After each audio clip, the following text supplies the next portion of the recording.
Gloria a Jesús. Bendito, bendito Jehová. Bendito Dios.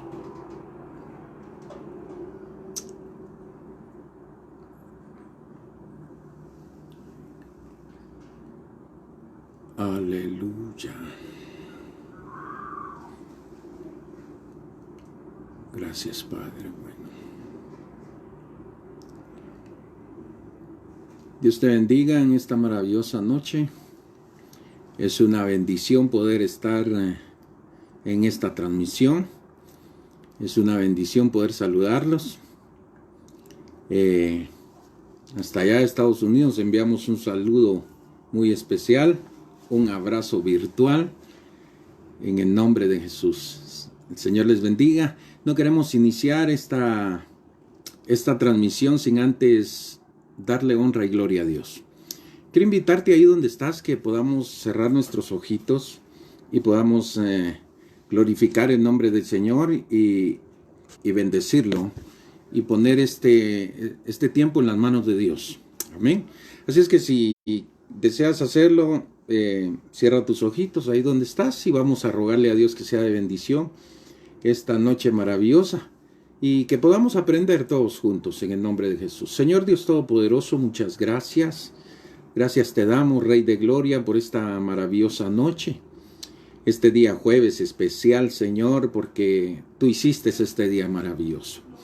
Quiero darte gracias, Padre, por esas personas lindas, maravillosas que están en la transmisión y que hoy, Señor, así como yo necesito de tu palabra, de tu consejo maravilloso, Señor, yo sé que las personas también están necesitadas, deseosas de escuchar tu palabra, de aprender más en el nombre de Jesús. Así es que los bendigo en el nombre de Jesús y muchas gracias, Señor. Cualquier necesidad que pueda haber ahí en la vida, en los hogares, en los matrimonios, los bendecimos en el nombre de Jesús y enviamos una palabra de bendición para la gloria de tu nombre, Señor. Muchas gracias. Bendito sea el nombre del Señor. Dios les bendiga entonces. Muchas gracias por estar ahí al tanto de poder escuchar esa palabra maravillosa, ¿verdad? Hoy vamos a comenzar algo interesante. Es en el libro de Santiago, la epístola del apóstol Santiago, o carta del apóstol Santiago, ¿verdad? Vamos hoy a iniciar, así como tuvo la bendición mi hermano Hugo Salazar, el día de antier creo que fue, comenzando con el libro de Job, capítulo 1 de Job, y fue una bendición maravillosa. El día de ayer con mi hermana Raquel Buenafé, creo que es, ¿verdad? Dios la bendiga, si está ahí en la transmisión. Fue una bendición también comenzar a escuchar el libro de los Hechos, capítulo 1, le tocó también. Y ahora me toca a mí el libro de Santiago. Estamos en el capítulo 1 y vamos a desarrollar el capítulo 1 en el nombre de Jesús. Y en este capítulo vamos a ver algo maravilloso. Número 1, el saludo del apóstol Santiago, el propósito de las pruebas, el origen de la tentación y la fe y las buenas hoy en el nombre de Jesús. Así es que vamos a leer 27 versículos para la gloria del Señor, pero vamos a ir desarrollando y va a ser de bendición, tanto para ti que estás ahí conectada, conectado, y igualmente para mí, ¿verdad? Nosotros aprendemos también cuando leemos su palabra, cuando la estudiamos y cuando la leemos también. Así es que Dios le bendiga ahí. Muy bien, comenzamos entonces con el apóstol Santiago. Dice el autor de esta epístola, se llamaba Santiago. En el Nuevo Testamento hay 4 hombres que llevan el nombre de Santiago o Jacob. Y esto es muy importante, porque a veces se confunden y le atribuimos algo a alguien porque dijimos es el apóstol Santiago o es María, y el asunto es con otra María, ¿verdad? Entonces, número 1, Jacobo, el hermano de Juan, quien fue martirizado por Herodes en el año 44 antes de Cristo. Esto lo encontramos en Hechos 12, verso 2. Número 2, Jacobo el hijo de Alfeo. Esto está en Marcos capítulo 3, verso 18. Número 3, Jacobo el hermano del Señor, o el hermano de Jesús. Lo encontramos en Marcos capítulo 6, verso 3 y Gálatas 1, verso 19. Número 4, el cuarto Jacobo, dice Jacobo el menor. Marcos capítulo número 15 y versículo número 40. No vamos a esos versículos, solo es como introducción para hacerles saber que el autor de esta epístola es Santiago, pero es el hermano de Jesús, el hermano del Señor. Fue una de las columnas de la iglesia del Nuevo Testamento. Esto podemos verlo en Gálatas capítulo 2, verso 9, y el pastor residente en Jacobo fue llamado Jacobo el justo por su piedad inusual. Se decía de él que llevaba la flor blanca de una vida intachable. Imagínense cómo era este apóstol, ¿verdad? Entonces dice en el capítulo número 1, verso número 1. Santiago, un siervo de Dios y del Señor Jesucristo, a las 12 tribus que están en la dispersión, salud, dice. Este Santiago es el autor de la epístola que acabamos de leer, pero dice Santiago comienza presentándose a sí mismo como el siervo de Dios. Número 1, Santiago se presenta, Santiago, siervo de Dios y del Señor Jesucristo. Pero quiero leer algo acerca de la palabra siervo, porque la palabra griega doulos, traducida siervo, literalmente significa un esclavo. Se pierde mucho en esta traducción hoy. Nuestra comprensión de lo que es un siervo ahora es muy diferente a lo que se entendía o esclavo en la época neotestamentaria. Pensamos que un siervo es una persona que está empleada. En nuestros tiempos, un siervo tiene ciertos derechos. Este es en el tiempo de ahora. Así lo ve la gente, así lo toma la gente. Sin embargo, en los tiempos de los romanos, un esclavo no tenía ningún tipo de derecho. Él era completamente dependiente de su amo, incluyendo su vida. Esto es muy interesante saberlo, porque el amo tenía el derecho de la vida o la muerte sobre su esclavo. Por lo tanto, cuando Santiago dice que él es el siervo de Dios y del Señor Jesucristo, él está diciendo que ha rendido todos sus derechos al Señor. Él le había rendido su vida y solo vivía para servir a su amo, al Señor Jesucristo. Dese cuenta cómo comienza Santiago. Santiago, siervo del Señor Jesucristo. En pocas palabras, esclavo. No tengo derechos, todos mis derechos se acabaron, se murieron. Es mi dueño quien tiene todo el derecho. A aprender en esta epístola de Santiago, porque nos damos cuenta que si tú y yo nos llamamos siervos, derecho, no tenemos opción, no podemos dirigir nuestra propia vida. Entonces luego dice que Santiago está puesto por Dios para llevar el mensaje a las 12 tribus que están en la... Santiago dirigió su carta a estas 12 tribus. Estas 12 tribus fue gente que fue llevada como esclavos. Los llevaron a Asiria, los llevaron a Babilonia, los llevaron a Egipto, los llevaron a Persia. Esto es evidente en el libro de los Hechos, donde los judíos de todas partes del mundo se reencontraban reunidos en Jerusalén para celebrar la fiesta del Pentecostés. Esto lo encontramos en Hechos 2, del verso 5 al verso 13. En el verso 5 dice, moraban entonces en Jerusalén judíos, varones piadosos de todas las naciones bajo el cielo. Aquí están todas esas 12 tribus que habían sido distribuidas o habían sido dispersas. Entonces, el propósito de las pruebas es lo que ahorita vamos a ver. Y esto lo vamos a ver en los siguientes versículos, del verso 2 al verso 12. Dice el verso 2, hermanos míos, tened por sumo gozo cuando os halléis en diversas pruebas o varias pruebas. La nueva versión King James dice, hermanos míos, contad todo como gozo cuando os halléis en diversas pruebas. Esto es interesante porque en la traducción inglés, Santiago no está hablando de tentaciones morales, sino de pruebas y dificultades. Griega peirasmos, traducida como tentaciones en la versión inglesa, significa poniendo a prueba. ¿Qué le parece, mi hermana y mi hermano? Diversas significa diversas o polifacéticas en cada área de nuestra vida. Él debe probarnos en cada área de nuestra vida para que seamos vasos dignos para el uso del Maestro. Un área defectuosa en nuestras vidas puede arruinarnos. Escuche bien esto es bien interesante. Debemos determinar la fuente de las tribulaciones o de las pruebas. ¿Por qué? Porque muchas tribulaciones o pruebas son originadas por Dios.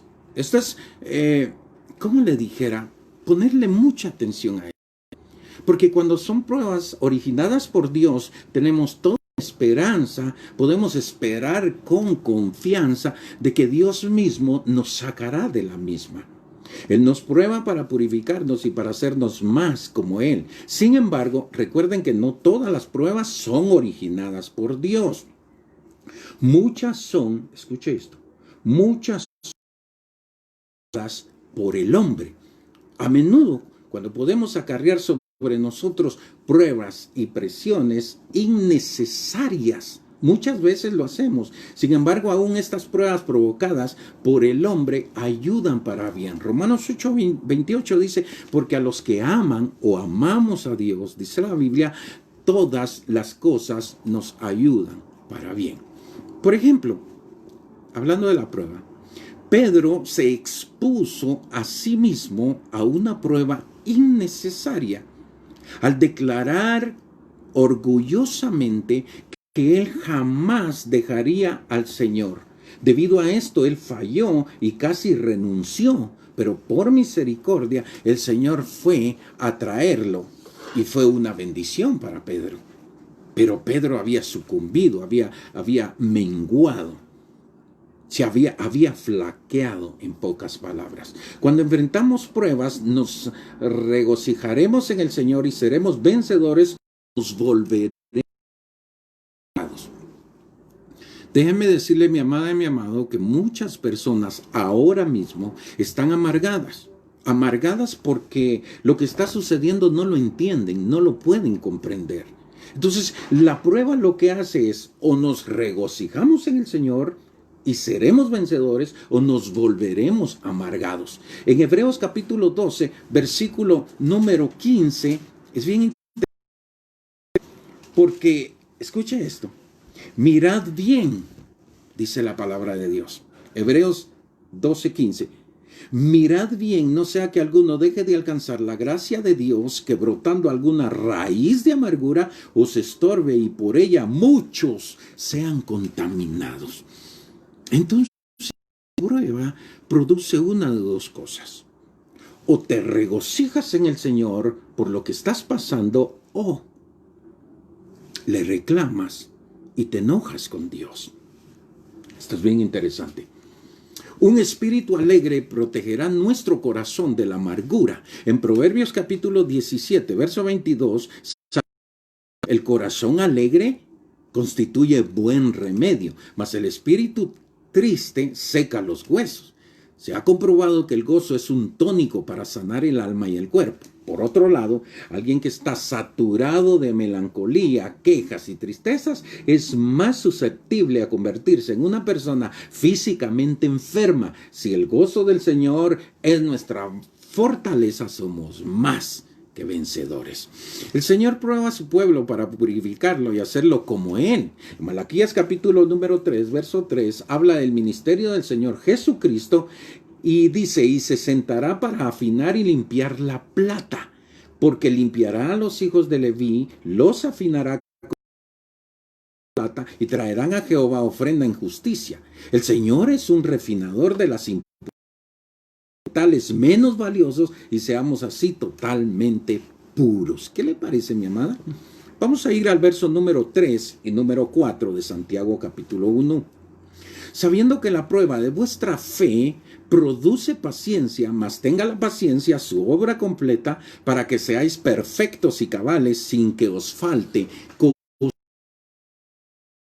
Fallando un poco, no sé, pero me perdonan ahí, se acaba de cortar un poco la transmisión.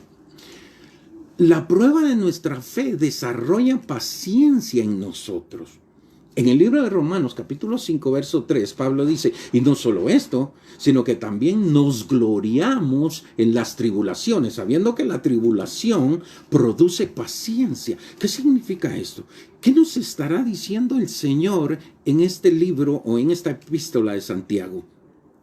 Que nosotros podemos sacar de las pruebas cosas grandes y maravillosas.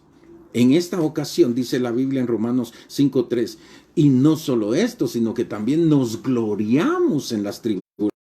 La palabra griega upomone, con H al inicio, upomone, traducida como paciencia, en realidad significa perseverar con alegría y constancia. El Señor en Jesús dijo, mas el que perseverare hasta el fin, este será salvo. El apóstol Pablo dijo a los de Tesalónica, nosotros mismos nos gloriamos de vosotros en las iglesias de Dios por vuestra paciencia y fe en todas vuestras persecuciones y tribulaciones que soportáis.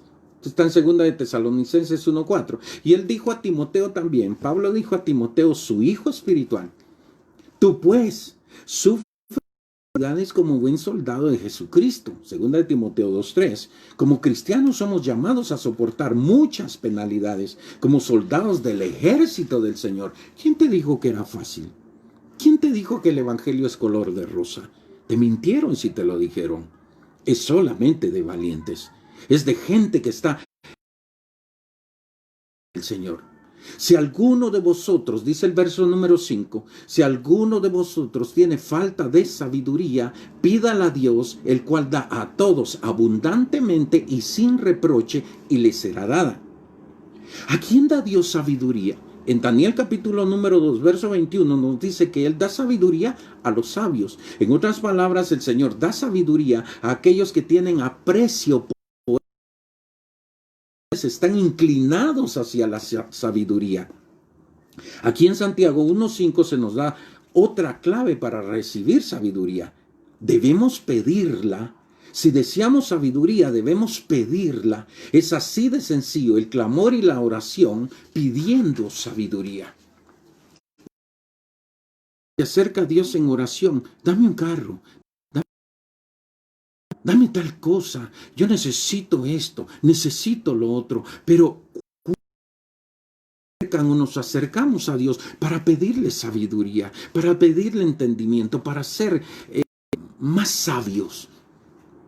Debe estar continuamente en nuestro corazón la sabiduría, porque la sabiduría es lo más importante de la vida. Proverbios capítulo 4 y verso 7 lo testifica. Pero estamos en Santiago, vamos al versículo número 6 y 7 y dice así, pero pida con fe, no dudando nada, porque el que duda es semejante a la onda del mar que es arrastrada por el viento y echada de una parte a otra. No piense pues quien tal haga que recibirá al Señor. Señor, la sabiduría debemos creer que Él la dará. No debemos dudar ni titubear. En Hebreos 11:6 dice, pero sin fe es imposible agradar a Dios. Hay una forma y una manera de agradar a Dios. Es solamente por medio de la fe. Entonces, mi amada y mi amado, cuando te acercas a Dios creyéndole, estás moviendo el cielo. Estás haciendo que Dios obre a tu favor. Porque es necesario que el que se acerca a Dios crea que le hay y que es galardonador de los que le buscan. Debemos creer que el de oraciones y recompensas a los que le buscan diligentemente. Esta actitud de creer que Él responderá a nuestras oraciones lo agrada a Él. ¿Quieres tú, mi amada y mi amado, agradar a Dios? Ten fe, ten confianza, deposita toda tu confianza en el Señor. Mire que cuando la gente deposita su confianza en otras cosas o en otras personas, se lleva grandes decepciones. La duda es una de las mayores armas del enemigo. Fue la duda la que hizo que Pedro comenzara a hundirse cuando iba caminando sobre el agua. Esto está en Mateo capítulo 14, verso 29 y 30. Y dice, y descendió Pedro de la barca, andaba sobre las aguas para ir a Jesús, Pero al ver el fuerte viento tuvo miedo y comenzando a hundirse dio voces diciendo: Señor, sálvame. El Señor le dijo a Pedro: hombre de poca fe, ¿por qué dudaste? Mateo capítulo 14, verso 31. Vamos a ir al verso número 8 de Santiago. Santiago 1:8. El hombre de doble ánimo es inconstante en todos sus caminos. El doble ánimo nos hace ser inestables en todos nuestros caminos. Muchas personas son de doble ánimo. Una parte de ellos desea hacer lo correcto, pero la otra parte no desea. Y esto no le agrada a Dios. Tienes que ser un hombre y una mujer rectos. Un hombre y una mujer radicales. Si creíste en el Señor, mantente creyendo. Si depositaste toda tu confianza en Dios, mantente. No te olvidará. Entonces el doble ánimo nos hace ser inestables en todos nuestros caminos. Elías dijo a la nación de Israel, en Primera de Reyes, capítulo 18, verso 21, Elías dijo a la nación de Israel, cuál estaba dividida entre los adoradores verdaderos de Dios y los adoradores de Dios. ¿Cuándo claudicaréis vosotros entre dos pensamientos? Es una pregunta. Si Jehová es Dios, seguidle, y si Baal, id en pos de él.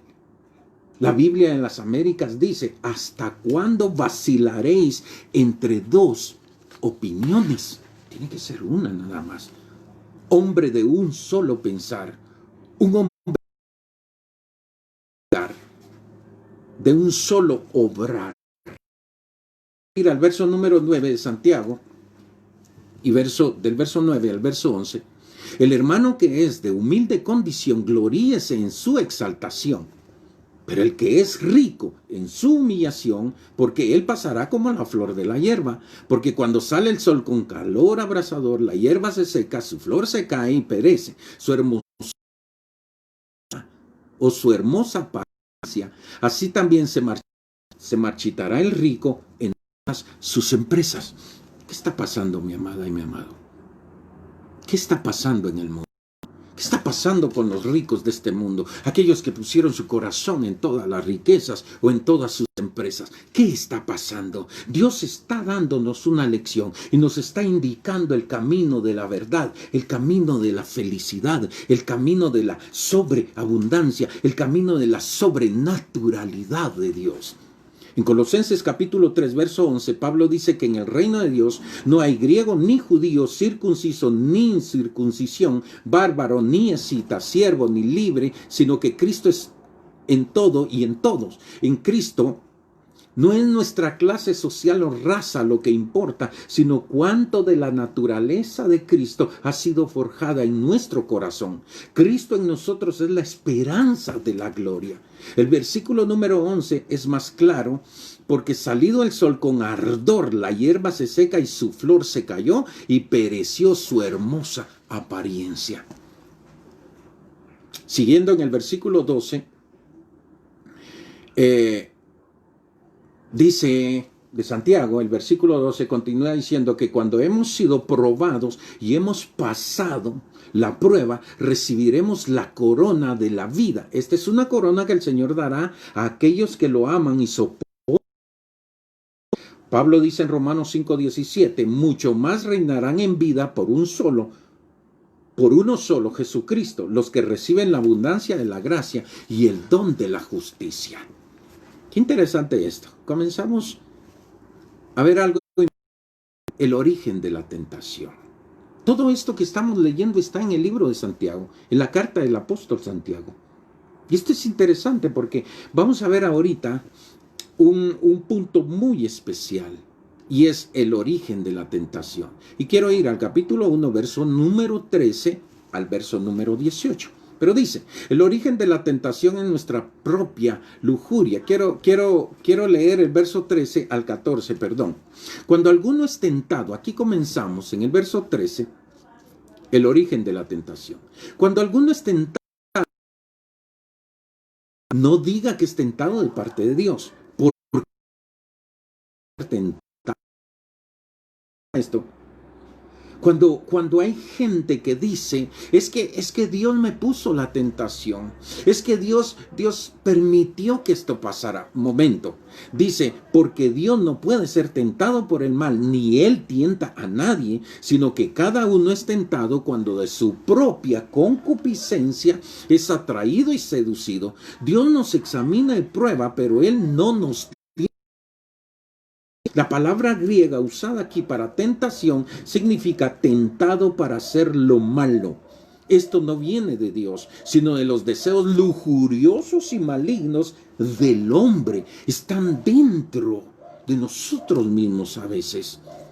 No es que Dios nos tentó. El enemigo solo te pone la tentación. Te la pone bonita, la ves bonita, la escuchas bonito. Y todo se ve bien, pero es la tentación que te lleva a hacer el mal. El pecado entró en la raza humana por medio de Adán y Eva. Y como hijos, Adán y Eva, todos hemos nacido en la misma naturaleza, una naturaleza pecaminosa. Vea esto en Juan capítulo 14, versículo 3. Jesús, no hablaré ya mucho con vosotros, porque viene el príncipe de este mundo. Véalo. Esto es interesante. Estamos viendo el origen de la tentación. Entonces Jesús dijo, no hablaré ya mucho con vosotros porque viene el príncipe de este mundo y él nada tiene en mí. Es decir, dentro de mí no hay nada de pecado que pueda usar el diablo para acusarme, para tentarme o para llevarme al mal. Satanás no tuvo ningún poder sobre Cristo, no tuvo ningún tipo de dominio sobre él. ¿Sabe qué hace el diablo? Cuando tú tienes algo de él dentro de ti, tiene dominio, tiene poder y te puede llevar al mal. Y entonces el ser humano se pregunta, ¿por qué lo hice? Sin darse cuenta que dentro de él está el mal. Es lo que se llama. Entonces no había nada en Cristo que respondiera a las tentaciones de Satanás, como Cristo lo demostró cuando Satanás lo tentó en el desierto. En el capítulo número 4, versículo 1 en adelante, vemos las tentaciones que tuvo que sufrir el Señor. Pero no cedió a las tentaciones. No había nada malo dentro de él. Por lo tanto, Satanás no tuvo ningún poder ni autoridad sobre Jesús. El hecho de estudiar esta epístola del apóstol Santiago es para hacerte saber, mi amada y mi amado, que Dios quiere instruirte, llevarte, dirigirte, enseñarte para que entiendas lo que pasa dentro de ti. A veces no lo entendemos porque este tipo o esta clase de enseñanzas no nos interesa muchas veces. Pero Dios bendiga por los que están ahora en transmisión. Entonces el poder de las tentaciones está dentro de nosotros. Las tentaciones solo revelan lo que está en nuestro interior. Si cedemos al pecado, gloria a Dios. Significa que tu corazón, que tu espíritu está en comunión íntima con Dios. Y por lo tanto el pecado no entrará en tu vida, no hará efecto dentro de ti. Vamos a ir al verso 15 de Santiago.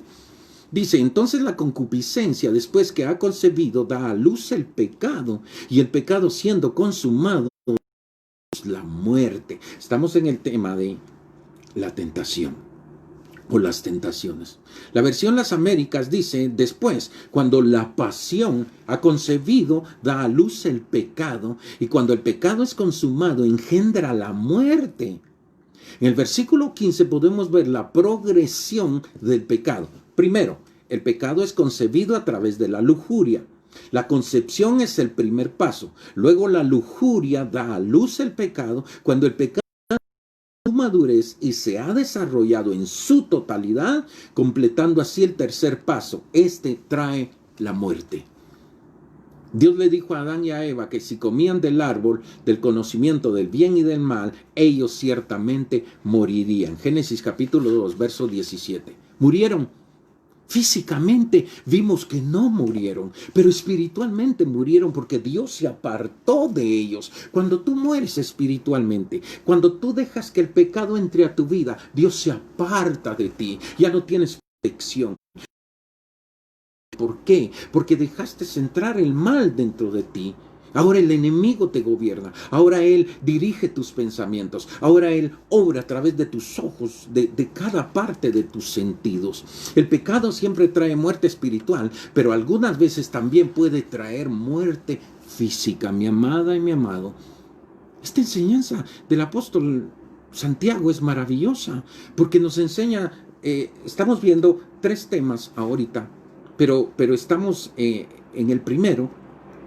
Cuando el pecado madura trae muerte y en casos extremos como este trae la muerte física. Dios es paciente, pero llega un momento cuando Él dice es suficiente y Dios juzga el pecado. Es cuando tú te das cuenta que hay personas que mueren, pero se apartaron de Dios. Sí, Dios prefiere llevárselos antes que puedan ser condenados totalmente. Estoy hablando de los que recibieron a Cristo como su Salvador. Estoy hablando de gente que se apartó de Dios. A veces, por eso la Biblia dice en Romanos, porque la paga del pecado es muerte. A veces es espiritual, a veces.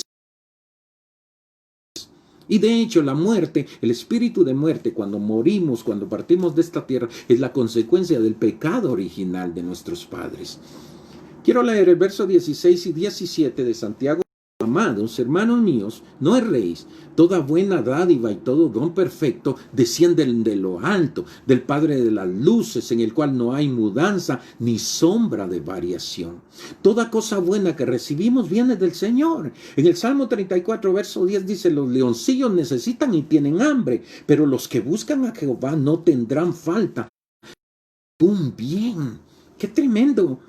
Porque todo lo bueno desciende de Dios, viene del Padre. Lucas capítulo 11, verso 10 al verso 13 dice, porque todo aquel que pide recibe, y el que busca halla, y al que llama se le abrirá. ¿Qué padre de vosotros, si su hijo le pide pan, le dará una piedra? ¿O si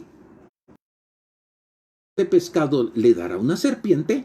¿O si le pide un huevo, le dará un escorpión? Pues si vosotros, siendo malos, sabéis dar buenas dádivas a vuestros hijos, ¿cuánto más vuestro Padre dará el Espíritu Santo a los que se lo pidan? ¡Qué interesante esto! Dios es bueno. Dios es maravilloso porque Dios escucha tus oraciones. Y si Dios sabe que estás en comunión con Él, espera lo mejor, espera lo más grande, espera lo sobrenatural de Dios. Quiero ir al verso 18 de Santiago 1. Él de su voluntad nos hizo nacer por la palabra de verdad, para que seamos primicias de sus criaturas. Nosotros hemos nacido de nuevo en la familia de Dios. Entonces nosotros somos primicias de Dios. Somos lo primero, consagrado a Dios. Así como los israelitas de la primera que tenían, se la ofrendaban a Dios. Así es tu vida, así es mi vida. Cuando la ponemos en las manos de Dios, Dios las ve como primicias. Es algo santo, es algo puro, es algo maravilloso. Ahora vamos al tema de la fe y las buenas obras. Esto lo vamos a encontrar del verso número 19 al verso número 27, pero vamos a ir despacito. Espero que te estés gozando en esta noche y puedas compartir esa palabra con algunos que anhelan, que desean escuchar, aprender más de Dios. Muy bien, voy a ir al 19 y 20, versículos 19 y 20 de Santiago 1. Por esto, mis amados hermanos, todo hombre sea pronto para oír, tardo para hablar, tardo para airarse, porque la ira del hombre no obra la justicia de Dios. Aquí en el versículo número 19, entonces, tenemos 3 exhortaciones que nos ayudan. Ser prestos para oír, prontos para escuchar, lentos para hablar y lentos para airarnos o para enojarnos. ¿Cuántos se están identificando con esta palabra? No sé a cuántos o a quienes Dios les esté hablando o nos esté hablando. Cuando hablamos de ser prestos para escuchar, podemos decir que hoy se ha perdido el arte de escuchar. Actualmente muy pocos son buenos oidores. Debemos escuchar lo que otros tienen que decir y adquirir sabiduría de ellos. A mí me gusta escuchar, especialmente gente que es muy usada por Dios. Gente que se mete en la palabra. He estado escuchando las transmisiones que hace mi hermano Hugo Salazar, que Son cápsulas maravillosas para que en el día te vaya bien, para que la bendición de Jehová te acompañe. Mira que cada hombre y mujer que se mete en la palabra y enseña la palabra es de bendición para otros. El Señor dijo en Mateo capítulo 13, verso: el que tiene oídos para oír, oiga. El Señor repite esta exhortación de oír al final de cada uno de sus mensajes a las 7 iglesias en Apocalipsis. El que tiene oído, oiga lo que el Espíritu dice a las iglesias. 2, verso 17. Siempre el Señor constantemente estuvo diciendo: el que tiene oídos para oír, oiga. ¿Cómo así? Como que Dios supiera que yo soy sordo. Lo que pasa es de que el Señor está diciendo: yo sé que escuchas, yo sé que tienes oídos, pero estoy hablando de los oídos espirituales, porque nadie puede oír al Espíritu Santo si sus oídos espirituales no están abiertos, no están apercibidos. Entonces, a menos que escuchemos bien lo que otras personas dicen, podremos ir aumentando cada vez más en conocimiento, en entendimiento, en sabiduría. Recuerda, una de las señales de un hombre sabio es cómo escucha. Proverbios 1:5 dice: oirá el sabio y aumentará el saber.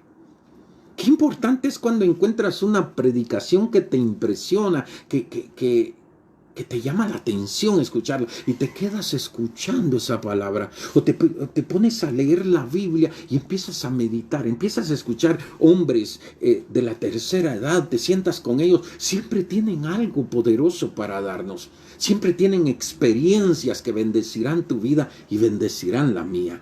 Entonces, 1:5, oirá y aumentará el saber. Tú puedes saber es una persona por la forma como escucha. Quiero repetir esto porque es muy interesante. Tú puedes saber cuán sabia es una persona por la forma como escucha. Seamos y tardos para hablar. Alguien decía en una ocasión y me llamó la atención, ¿tú por qué Dios nos dejó 2 oídos y una sola boca? Ahí hay sabiduría. En tu cuerpo físico hay sabiduría. Porque Dios quiere que escuches más y que hables menos. Vamos a hablar de ser tardos para hablar. La segunda exhortación que Santiago nos da es de ser lento para hablar. Siempre debemos pensar antes de hablar y considerar lo que vamos a decir antes de decirlo. Proverbios capítulo 10, verso 19 dice: en las muchas palabras no falta pecado, mas el que refrena sus labios es prudente. Si nuestra lengua se está moviendo todo el tiempo, podemos estar seguros que vamos a pecar con nuestra boca. Debemos hablar solo cuando tenemos algo que valga la pena decir. Me van a perdonar las mujeres, pero hay tantas mujeres que tienen tanto que hablar, y no bueno, sino malo. Ojalá y los hijos de Dios seamos entendidos, escuchar más y hablar menos. Cuando Cristo dijo en Mateo 2, porque por tus palabras serás justificado y por tus palabras serás condenado. Por lo tanto, debemos ser muy cuidadosos con lo que decimos, especialmente al Señor. Señor, te pido por esto. Que comenzamos nosotros a reclamar y a decir cuánta cosa sale de nuestra boca. Salomón nos da una advertencia muy solemne en Eclesiastés capítulo 5, verso 1 al verso 6. Cuando fueres a la casa de Dios, guarda tu pie y acércate más para oír que para ofrecer el sacrificio de los necios, porque no saben que hacen mal. No te des prisa con tu boca, ni tu corazón se apresure a proferir palabra delante de Dios, porque Dios está en el cielo y tú sobre la tierra. Por tanto, sean pocas tus palabras, porque de la mucha ocupación viene el sueño, y de la multitud de las palabras la voz del necio. Cuando a Dios haces promesas, no tardes en cumplirlas, porque Él no se complace en insensatos. Cumple lo que prometes. Mejor es que no prometas y no que prometas y no cumplas.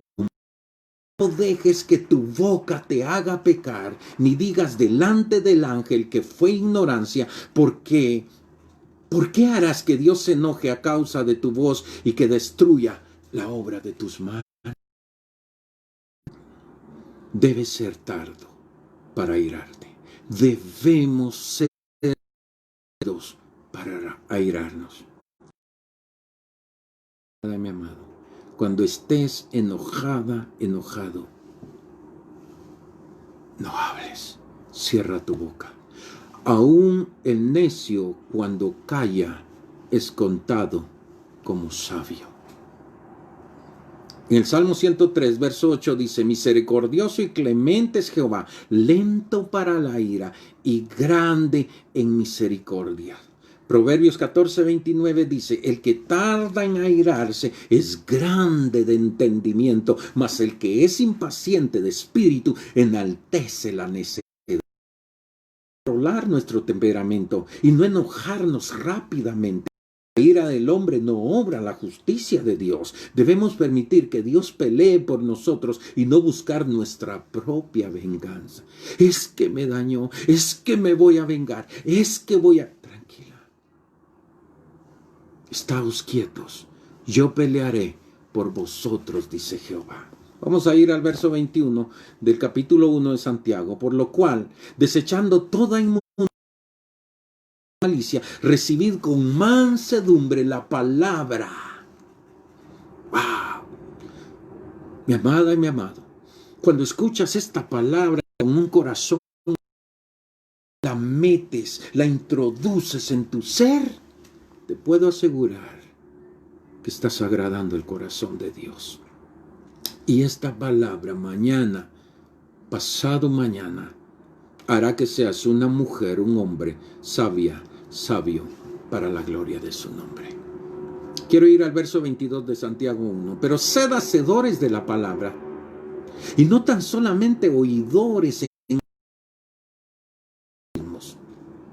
Hay un terrible engaño que sobrecoge a aquellos que escuchan la predicación de la palabra de Dios, pero que no la obedecen. Ellos piensan que están bien como están porque van a la iglesia y porque leen sus Biblias, aunque no estén caminando en los caminos de Dios. Escuchar y conocer las palabras de Dios no nos beneficiará a menos que la pongamos en práctica. Pablo dijo en Romanos capítulo 2, verso 13, porque no son los oidores de la ley los justos ante Dios, sino los hacedores de la ley. Estos serán justificados. No somos justos simplemente por ser oidores de la palabra. Solo aquellos que son hacedores de la palabra son justos a la vista de Dios. Cristo dijo en Mateo 7:21, no todo el que me dice Señor, Señor entrará en el reino de los cielos, sino el que hace la voluntad de mi Padre que es. Esto es bien interesante. A ti y a mí nos llama la atención el Señor. Si tú y yo predicamos, enseñamos, vamos a la iglesia, leemos la Biblia, se supone que nuestras vidas tienen que ser un cambio, tienen que hacer un cambio, tiene que ser diferente a la vida, pensar, al caminar de la gente que está allá afuera.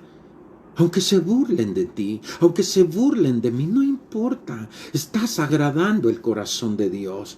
Quiero ir al versículo número 23 y 24 del capítulo 1 de Santiago. Porque si alguno es oidor de la palabra, pero no hacedor de ella, este es semejante al hombre que considera en un espejo su rostro natural, porque él se considera a sí mismo y se va y luego olvida cómo era. Aquí Santiago hace reverencia de la fuente de bronce en el tabernáculo de Moisés.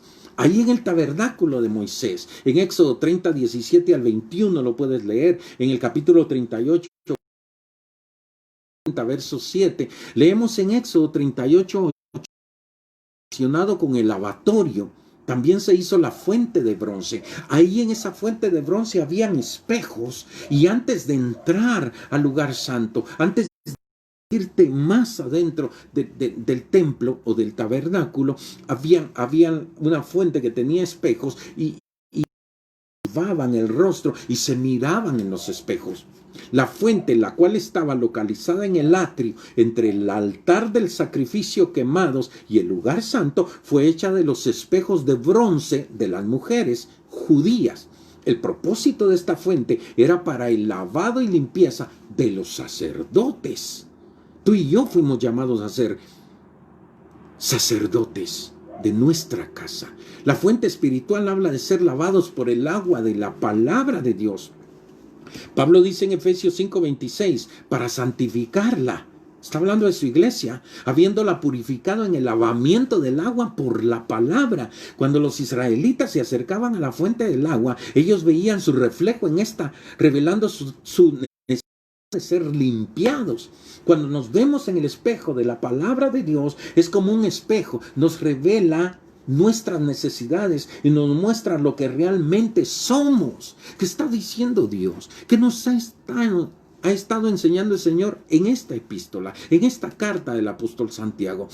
Hay una sabiduría bárbara. Aquí está la sabiduría espiritual, la sabiduría de Dios y la sabiduría humana. Pero cuánta gente, por tanta sabiduría que tiene,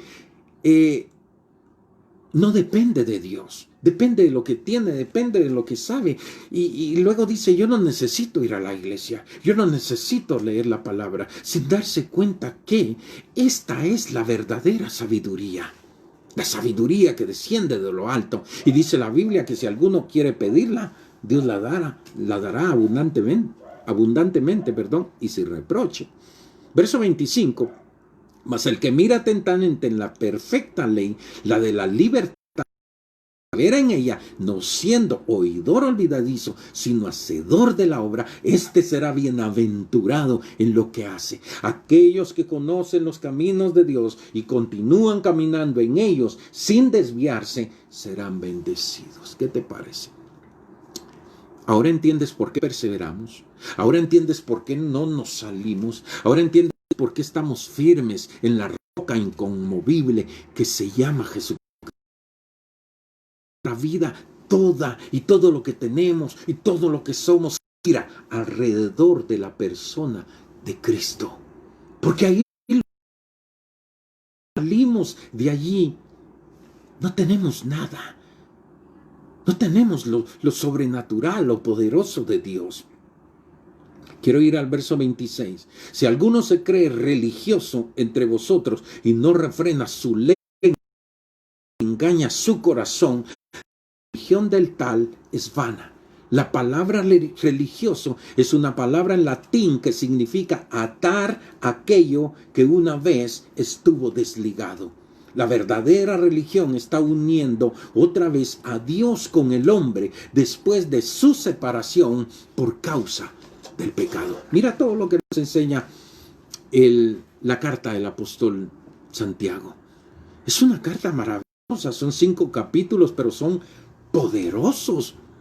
Por el asunto del tiempo es que vamos un poquito rapidito. Algunos no sé qué pensarán, vamos un poquito rapiditos porque esperamos terminar el capítulo número 1 y luego nos toca el capítulo número 2 después de que el siervo Hugo Salazar continúe mañana y luego la sierva Raquel Buenafé también. Entonces el verso 27, el último verso de Santiago 1 dice, la religión pura y sin mácula delante de Dios el Padre, huérfanos y a las viudas en sus tribulaciones y guardarse sin mancha del mundo. La verdadera religión involucra entonces buenas obras y también una vida santa y consagrada, una sin la religión. Debemos tener este balance entre las buenas obras y una vida santa. No es solamente de ir a la iglesia, no es solamente de leer la Biblia, no es solamente meditar en ella y conocerla. Se trata de aplicarla, se trata de bendecir a otros con el testimonio de la vida que llevamos sobre la tierra. Porque te guste o no, los ojos de mucha gente están puestos sobre ti. Tú que meditas la palabra, tú que predicas la palabra, tú que enseñas la palabra, es una mayor responsabilidad la que tenemos. Entonces vamos al último punto, y es acerca de cuidando de los huérfanos y de las viudas. A menudo los huérfanos son mencionados en las escrituras junto con las viudas. Los huérfanos y las viudas eran personas desválidas, necesitadas de alguien que las cuidara. Uno de los títulos del Señor es Padre de huérfanos. Está el Salmo 68:5. Dice, Padre de huérfanos y defensor de viudas es Dios en su santa morada. Dios cuida de aquellos que no tienen un padre natural que se preocupe de su bienestar. Deuteronomios 10, 17 y 18 dice, porque Jehová vuestro Dios es Dios de dioses y Señor de señores, Dios grande, poderoso y temible, que no hace acepción de personas, ni toma cohecho, que hace justicia al huérfano y a la viuda, que ama también al extranjero, dándole pan y dándole vestido. Oseas capítulo 14, verso 3 dice el Señor, porque en ti el huérfano alcanzará misericordia. En el Antiguo Testamento Dios ordenó que los israelitas cuidaran de los huérfanos y de las viudas. Ellos debían ser alimentados de los diezmos de cada tercer año. Esto está en Deuteronomio 28 en adelante. Pero en 1 Timoteo, del verso 3 al 16, el apóstol Pablo da instrucciones muy claras concernientes a las viudas. La iglesia, atención mi amada y mi amado, porque tú y yo somos la iglesia. Entonces la iglesia está obligada a cuidar de las viudas que no tienen ningún hijo vivo que las pueda cuidar. Pero aquellas que tienen hijos deben ser cuidadas por ellos primeramente. Por eso es que Dios bendice a los hijos cuando los hijos honran a sus padres. Es una bendición maravillosa cuando cada hijo reconoce la autoridad, reconoce la guianza de un padre. Bendice, honra a sus padres en vida, no muertos, no cuando estén en una caja, no cuando tengan que ser, los estén velando, no, en vida. Honra a mamá, llévale un ramo de rosas a tu madre, llévale dinero a tu padre y a tu madre, porque eso los honra, porque eso te cuenta. Y Dios te bendice, hija. Dios es bueno. Entonces, es responsabilidad de la iglesia. Está obligada a cuidar de las viudas. Está obligada a cuidar de los huérfanos. Las viudas más jóvenes, menores de 60 años, son animadas a casarse de nuevo. Esto lo habla en la Biblia. Es posible para que tengan un esposo que cuide de ellas. Está en el versículo número 14 de 1 de Timoteo. Esta es una de las responsabilidades de la iglesia y de los cristianos, cuidar del pobre y del menesteroso. Sin embargo, la iglesia nunca debe convertirse en un lugar de beneficencia. Hay mucha gente que confunde esto. Hay mucha gente que va a la iglesia porque quiere que la gente de la iglesia los mantenga, porque quiere que la gente le dé, porque están obligados, porque son hijos de Dios, porque es su responsabilidad. Un momento. La Biblia es clara diciendo a quiénes hay que ayudar, cómo hay que ayudarlos.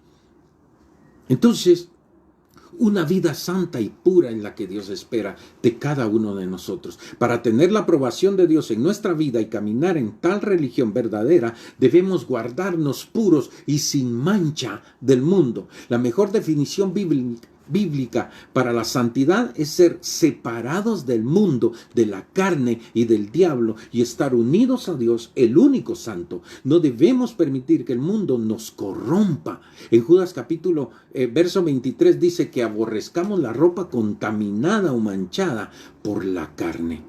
Así es que mi amada y mi amado, este capítulo número 1 de Santiago, capítulo número 1, vimos un poco corriendo los 27 versículos de Santiago, pero es una bendición maravillosa. escuchar esta palabra, atesorarla, guardarla, aplicarla para la gloria de su nombre. Y terminamos.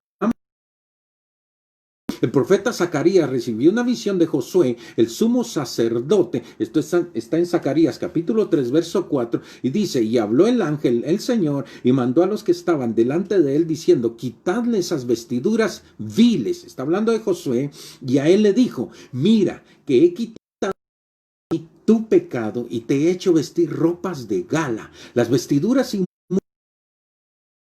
pecado en la vida de Josué, las cuales el Señor prometió limpiarlo y vestirlo con nuevas vestiduras espirituales. Mi amada y mi amado, mi amiga y mi amigo, Dios te ama y quiere guiar nuestras vidas, quiere dirigir nuestras vidas, quiere enseñarnos el camino correcto por el cual tú y yo debemos andar. Yo te exhorto en esta noche en el nombre de Jesús. Si no le has entregado tu vida al Señor, desde hoy, haz un pacto con Dios. Y dile, Señor, desde hoy, quiero cambiar mi vida. Necesito un cambio en mi vida. Hazlo. Por favor, te necesito. Quiero hacer 2 oraciones. 1, por aquel que no conoce al Señor. Y 2, por aquel que conoció al Señor, pero se apartó de Él. En el nombre de Jesús. Y mi amada y mi amado, si tú estás en la transmisión y quieres ayudarme a orar, si estás en comunión con Dios, estás bien con Dios, ayúdame a orar por aquellas personas que no tienen a Jesús en su corazón y que por medio de esta palabra, de estos mensajes, van a llegar a los pies de Cristo. Si tú estás ahí y quisieras repetir conmigo esta oración, yo te invito a que la hagas en el nombre de Jesús. Y dile, Señor Jesús, aquí está mi vida, aquí está mi corazón, aquí estoy, Señor, completo. Cuerpo, alma y espíritu. Cámbiame. Cambia mi corazón. Y por ende, mis ideas, mis pensamientos, para que pueda conducirme mejor. Señor, en el nombre de Jesús, hoy, escuchado tu palabra, te entrego mi vida, te recibo como único y suficiente Salvador. Entra en mi vida, reconozco mis pecados. Recibo el poder de la sangre preciosa derramada en la cruz del Calvario. Te entrego mi vida. Hazme una nueva criatura e inscríbeme en el libro de la vida, en el nombre de Jesús. Y dame, Señor, por favor, la vida eterna, en el nombre de Jesús. Amén. Esto fue para aquellas personas que no conocen a Jesús. Pero hay personas que conocieron a Jesús y están apartados de Él, como aquel hijo pródigo que se fue de casa y comenzó a sufrir y a vivir las cosas tremendas que sucedieron en aquel lugar. Con un solo propósito, hacer volver el corazón, la mente, el corazón de aquel joven que se había extraviado. Yo quiero hacer una oración por ti, mi amada, mi amado. Si te apartaste del Señor, hoy es un día trascendental para tu vida. Este día marcará tu futuro para siempre. Dile, Señor Jesús, así como el hijo pródigo me aparté, me fui, me separé, pequé, fallé. Pero en el nombre de Jesús, hoy quiero regresar.